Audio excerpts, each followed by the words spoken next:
Hello दोस्तों, आपका फिर से स्वागत है मेरे चैनल पर। पिछले क्लास में जो मैंने पढ़ाया था आपको 50, 30 और 20 का रूल, वो एक बार मैं फिर से आपको रिमाइंड कर देना चाह रहा हूँ कि 50, 30, 20 का रूल क्या होता है। ये मैंने बताया था फॉर सैलरी पर्सन के लिए, जो लोग सैलरी कमा रहे हैं या जो पर्सन जॉब कर रहे हैं और जॉब से उनको सैलरी मिल रही है, उन पर्सन के लिए मैंने ये रूल बताया था 50, 30 और 20 रूल। 50% सैलरी का जो नीड्स में खर्चा करना था, 30% सैलरी का जो वांट्स में खर्चा करना था और 20% जो इन्वेस्टिंग में खर्चा करना था। इन्वेस्टिंग में यहाँ तक आप समझ चुके हैं दोस्तों। अगर नहीं समझे हैं तो आप मुझे कमेंट में, आप मेरे चैनल पर कमेंट करके पूछ सकते हैं सवाल कि ये 50, 30, 20% रूल का जो भी रिलेटेड सवाल है आप मुझसे सवाल कीजिए, मैं उसको जवाब दूंगा, कोशिश करूंगा जवाब देने का। और मेरे चैनल को ज़्यादा से ज़्यादा लाइक करें और सब्सक्राइब करें। एक्चुअली ये जो पूरा फंडामेंटल मैं आपको पढ़ा रहा हूँ, ये सिर्फ एजुकेशन पर्पज़ के अकॉर्डिंग पढ़ा रहा हूँ, ना ही इससे कोई आपको मैं ज़बरदस्ती कर रहा हूँ कि आप ऐसा काम कीजिए, लेकिन ये एक एजुकेशन पर्पज़ से है, इसलिए ध्यान से देखिए, ध्यान से पढ़िए। अब देखिए इन्वेस्टिंग का रूल मैं आपको बता रहा हूँ। इन्वेस्टमेंट रूल अब मैं बता चुका हूँ कि 20% जो आपका इन्वेस्टमेंट है। अब ये इन्वेस्टमेंट होता कहाँ कहाँ है। पहला इन्वेस्टमेंट जो आपका होता है वो होता है FD यानी फिक्स डिपॉजिट।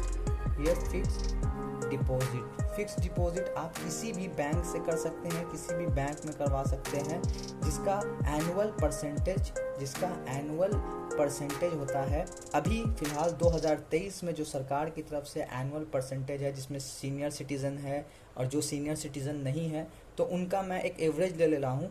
कम से कम अभी जो परसेंटेज मिल रहा है आपको एनुअल, वो 8% मिल रहा है, यानी 7 से 8% जो आपको एनुअल रिटर्न मिल रहा है, वो सबसे पहला आपको फिक्स डिपॉजिट में मिल रहा है। तो ये मैं आपको इन्वेस्टमेंट एक टॉपिक है, जिस टॉपिक में मैं आपको बता रहा हूँ कि जो पहला इन्वेस्टमेंट आप करते हैं वो फिक्स डिपॉजिट करते हैं। यानी अपने पैसे का, सपोज दैट आपके पास 10K है या आपके पास 50K है, तो 50K का मतलब होता है 50,000, 10K का मतलब होता है 10,000। तो मैं सबसे ज़्यादा एकदम आसानी लिटरेचर में, आसानी भाषा में आपको समझाने की कोशिश कर रहा हूँ। अगर कुछ नहीं समझ में आए तो आप मुझे कमेंट करके पूछ सकते हैं, मैं आपको पूरा जवाब दूंगा इसका। तो अब पहला जो इन्वेस्टमेंट है आपका वो फिक्स डिपॉजिट है, जिसको सबसे सेफ माना जाता है।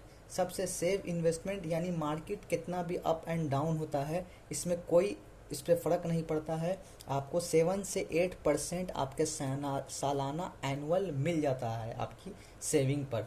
दूसरा है छोटा ही परसेंटेज है, छोटा ही डिपॉजिट है, उसको कहते हैं RD का मतलब होता है रिकरिंग डिपॉजिट।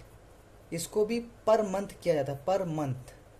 ये रिकरिंग डिपॉजिट जो है ये भी बैंक में होते हैं ज़्यादातर, इसको भी पर मंथ किया जाता है और इसका भी परसेंटेज 7 to 8% होता है। इसमें हर मंथ आपके सैलरी से अमाउंट डिडक्ट हो जाता है आपके अकाउंट से और RD यानी रिकरिंग डिपॉजिट वाले सेविंग अकाउंट में चला जाता है। पहला आपका आया फिक्स डिपॉजिट। अगर आपके पास एक बार में पैसा है, लमसम अमाउंट है, लमसम कहने का मतलब है कि एक बार में बल्क अमाउंट है, सपोज दैट आपके पास 20,000 है या 30,000 है या 50,000 है, इसका आप डायरेक्ट फिक्स डिपॉजिट कर सकते हैं बैंक में, जो बैंक 7 से 8% रिटर्न देती है एनुअल।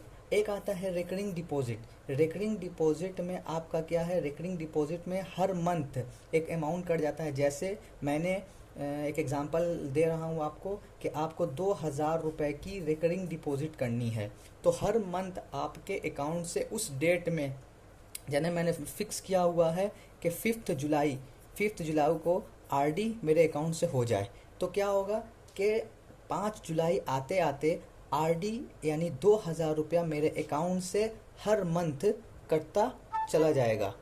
ये सबसे पहला है कि आपके अकाउंट से 5 जुलाई को ये हर मंथ कटता चला जाएगा। सपोज डैट कि 5 जुलाई को कटेगा, फिर 5 अगस्त को कटेगा, फिर 5 सितंबर को कटेगा। इस तरह जब तक आप किए हुए हैं 1 साल के लिए, 2 साल के लिए, 5 साल के लिए, वो कटता चला जाएगा और आपको आपके अकाउंट में ये आपके RD अकाउंट में ये जुड़ता चला जाएगा। इस तरह से आपकी इन्वेस्टमेंट, आपके आपके पैसा जो है वो सेविंग भी होता चला जाएगा और आपको एक अच्छी रकम बन जाएगी 2 साल 3 साल पर। तो पहला था आपका एफडी, दूसरा था आपका आरडी। इसका रिटर्न था 7 to 8%। ठीक है, ये लमसम अमाउंट के लिए अच्छा हो जाता है, लमसम के लिए ठीक है। ठीक है, बल्क अमाउंट जैसे 10 के है या 50 के है या 20 के है, इतना का भी कर सकते हैं, कोई दिक्कत नहीं है। अगर कम सैलरी है तो आप इतने से भी स्टार्टिंग कर सकते हैं, ये फॉर स्टार्टिंग पर्पस के लिए। आरडी का क्या है कि 7 to 8% आपको आरडी बन जाता है पर मंथ, लेकिन इसमें पर मंथ है जो 7 to 8%। एक्चुअली मेरा ये वीडियो बनाने का पर्पस ये है कि ख़ास करके बिहार के लोगों के लिए, क्योंकि बिहार के लोगों के पास ज़्यादा ऑप्शन नहीं होता है, क्योंकि बिहार में देखा गया है कि यहाँ के लोग ज़्यादा यूपीएससी का तैयारी करते हैं या बीपीएससी की तैयारी करते हैं या एसएससी की तैयारी करते हैं या बीएसएससी की तैयारी करते हैं। तो जो लोग ये नहीं कर पा रहे हैं या जिनका इनसे नहीं निकल पा रहा है, तो ज़िंदगी वहाँ ख़त्म नहीं होती है। ज़िंदगी और भी आप छोटे छोटे काम करके बहुत सारे इन्वेस्टमेंट कर के आप एक अच्छी रकम बना सकते हैं। तो ये एक छोटा सा आपके सामने एक एजुकेशन पर्पस के लिए मैं बता रहा हूँ कि जो लोग इस तरह की जॉब, अगर छोटी मोटी भी जॉब कर रहे हैं 10,000 की या 20,000 की, ज़रूरी नहीं है कि बड़ा जॉब करके ही लोग अमीर बनते हैं। छोटे छोटे जॉब करके ही अमीर आप बन सकते हैं, पैसा सेव कर सकते हैं। लेकिन ठीक है, तो ये बिहार के लोगों को हो सकता है ये मेरी वीडियो पसंद आए, तो चैनल को लाइक कीजिएगा, सब्सक्राइब कीजिएगा, और कोई भी क्वेश्चन होगा आप मुझसे कमेंट बॉक्स में पूछिएगा, मैं ज़रूर जवाब दूंगा आपको। तो खैर, अब ये आपको दूसरा पॉइंट मैं बता रहा हूँ कि एक एफडी था, एक आरडी था। तीसरा इन्वेस्टमेंट जो है वो है आपका, तीसरा investment real estate. Real estate में ज़्यादातर देखा गया है कि इसमें छोटे अमाउंट में काम नहीं होता है। इसका भी परसेंटेज आपको कम से कम 10 से 12% मिल जाता है, एक एवरेज रिटर्न रियल इस्टेट का आपको 10 से 12% मिल जाता है। हार्डली जाएगा तो 13% चला जाता है। कोई ज़मीन ऐसी होती है कि 20% का रिटर्न दे देती है, लेकिन वो कोई का मान सकते हैं, सबका नहीं मान सकते हैं। तो 10 से 13 या 10 से 12% जो रिटर्न एवरेज जाता है वो रियल इस्टेट में। लेकिन रियल इस्टेट में ऐसा होता क्या है कि रियल इस्टेट में आपको बल्क अमाउंट में चाहिए पैसा, यानी ज़्यादा राशि चाहिए।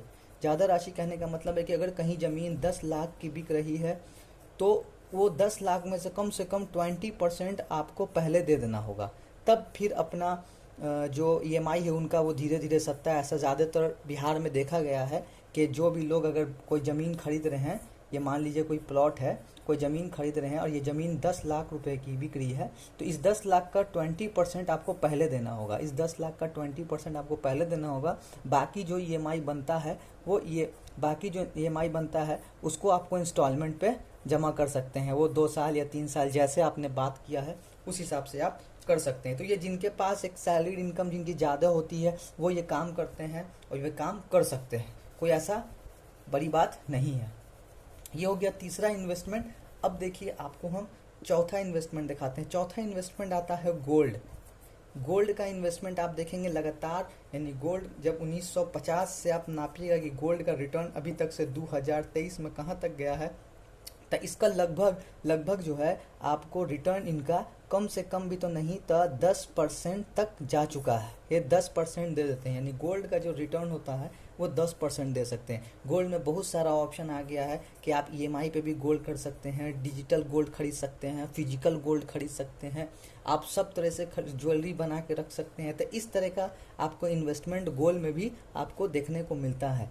तो आपको अगर गोल्ड के इन्वेस्टमेंट में आपको जानकारी चाहिए या गोल्ड का इन्वेस्टमेंट आप करना चाहते हैं तो इसको मैं नेक्स्ट टॉपिक में आपको बताऊंगा। लेकिन अभी फ़िलहाल सिर्फ आपको मैं गोल्ड का इन्वेस्टमेंट बता रहा हूँ कि गोल्ड भी एक तरह का इन्वेस्टमेंट है जिसमें हर साल इसकी जो वैल्यू है वो हर साल बढ़ती ही रहती है। लॉन्ग टर्म में अगर इन्वेस्टमेंट चाह रहे हैं तो इसका भी तो, और गोल्ड में ये खासियत है कि आप इसको 2000 से भी खरीद सकते हैं, 3000 में भी खरीद सकते हैं, 1000 में भी खरीद सकते हैं। तो गोल्ड का इन्वेस्टमेंट भी एक अच्छा इन्वेस्टमेंट होता है जिसमें 8 से 10% आपको मिल जाता है। मैक्सिमम अगर लेके चलते हैं तो 10% या 11% आपको आराम से मिल सकता है। गोल्ड के बाद एक और इन्वेस्टमेंट आता है, उसको कहते हैं सिल्वर। ये सिल्वर इन्वेस्टमेंट, यानी गोल्ड के बाद सिल्वर इन्वेस्टमेंट जो आपको आता है तो इसमें भी आपको सेम रिटर्न गोल्ड के जैसा मिल जाता है। तो सिल्वर भी एक तरह का रिटर्न ही होता है, तो इसलिए आपको इन सब पे ध्यान रखना होगा। और देखिए आपको हम फिर जो नेक्स्ट इन्वेस्टमेंट बता रहे हैं वो आपको देख लीजिए कि कौन सा इन्वेस्टमेंट, यानी पहला आपका एफडी था, दूसरा आपका आरडी था, चौथा आपका रियल इस्टेट था, पांचवा आपका गोल्ड था, उसके बाद सिल्वर था, उसके बाद आपको स्टॉक आता है, स्टॉक शेयर जिसको बोलते हैं, यानी किसी भी कंपनी का आप शेयर जो है वो खरीद सकते हैं, यानी कंपनी शेयर निकालती है और अपने कंपनी को बढ़ाने के लिए वो शेयर प्रोवाइड करती है, और जो लोग होते हैं, पीपुल जो होते हैं, वो शेयर खरीदने के लिए पैसा अपना मार्केट में लगाते हैं, जिसको हम स्टॉक मार्केट कहते हैं। अब आपको डायरेक्टली अगर स्टॉक मार्केट का नॉलेज उतना नहीं है तो आप एक और इन्वेस्टमेंट कर सकते हैं, म्यूचुअल फंड। म्यूचुअल फंड का भी, तो स्टॉक मार्केट का मैं पहले बता दूं कि स्टॉक मार्केट का रिटर्न कितना होता है। स्टॉक मार्केट का रिटर्न अगर लॉन्ग टर्म में देखा जाए तो इसका भी लगभग 15 से 18% का रिटर्न आपको हर साल मिल जाता है। म्यूचुअल फंड का भी म्यूचुअल फंड का भी रिटर्न आपको लगभग 15% के अकॉर्डिंग मिल जाता है। लेकिन म्यूचुअल फंड में क्या है तो 2 तरह का काम होता है म्यूचुअल फंड में। इतना समझ गए आप लोग, तो हम आपको नेक्स्ट दिखाते हैं कि म्यूचुअल फंड का रिटर्न क्या है। अब देखिए यहाँ पे मैंने एक अलग टॉपिक, मैंने म्यूचुअल फंड ही चुना है। म्यूचुअल फंड में 2 तरह से आप इन्वेस्टमेंट कर सकते हैं। एक आप इन्वेस्टमेंट कर सकते हैं लमसम अमाउंट, एक इन्वेस्टमेंट कर सकते हैं एसआईपी के थ्रू। एसआईपी का मतलब होता है सिस्टमेटिक इन्वेस्टमेंट प्लान। और लमसम का मतलब होता है बल्क अमाउंट, ठीक है। तो ये 2 तरह का इन्वेस्टमेंट होता है म्यूचुअल फंड में। इसमें एसआईपी में आप 100 रुपये की भी एसआईपी कर सकते हैं पर मंथ 100 रुपये की। और इसमें आप लमसम में जितना है आपके पास पैसा उतना आप दे सकते हैं, 10,000 दे सकते हैं, किसी फंड में 20,000 दे सकते हैं, किसी फंड में 30,000 दे सकते हैं। जिस हिसाब का फंड है उसी हिसाब से आप अमाउंट डिसाइड करके उसमें लगा सकते हैं। एसआईपी में क्या है कि इसमें आप 100 रुपये का भी आप एसआईपी स्टार्ट कर सकते हैं, ठीक है। लेकिन लॉन्ग टर्म इन्वेस्टमेंट है, लॉन्ग टर्म इन्वेस्टमेंट, जितना समय देते चल जाइएगा उतना आपका जो पैसा है वो बनता चला जाएगा। अब एक एग्जांपल में दिखाते हैं कि जैसे अगर आपने 2023 में एसआईपी किया है, 2023 में अगर एसआईपी किया है 2,000 रुपये की, और 10 साल तक 10 ईयर तक अगर आप छोड़ दिए तो यही पैसा आपका अच्छा खासा अमाउंट बन जाएगा। 10 साल के बाद एक अच्छा खासा अमाउंट बन जाएगा।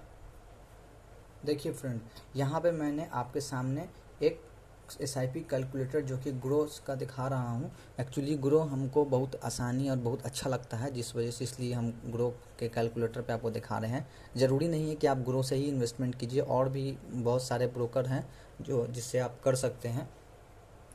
तो इसलिए देखिए यहाँ पे हम आपको 2,000 रुपये की जो एसआईपी मंथली इन्वेस्टमेंट है वो हम आपको दिखा रहे हैं, और एनुअल 15% का रिटर्न हम आपको दिखाया है 10 साल के लिए। तो आप टोटल जमा कर रहे हैं 2,40,000 रुपया, जिसमें से आपको जो एस्टिमेटेड रिटर्न ये दिखा रहा है कि 3,17,315 रुपये का आपको रिटर्न मिल जाएगा।